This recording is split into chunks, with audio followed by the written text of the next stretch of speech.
Bon, du coup, après tout le cinéma que Ted Bundy nous a fait, avec tous ses procès hauts en couleur, où il était méga confiant, etc., il s'est enfin fait condamner à mort, sauf que la condamnation met du temps, qu'il a eu le temps de fonder une famille et même d'avoir une fille avec sa petite amie. Il s'est même marié, le gars.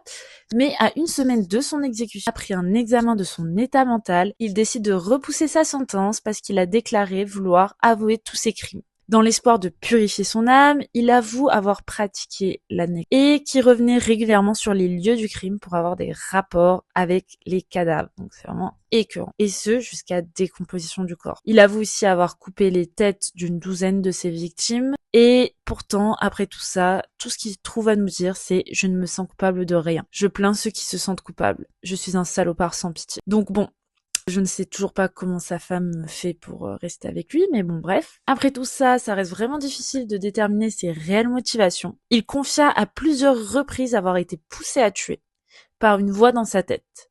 Il blâmera la pornographie à plusieurs reprises, déclarant que la plupart des meurtriers en consommeraient régulièrement. Une personne de ce genre choisit sa victime pour une raison, la possession, le contrôle, la violence.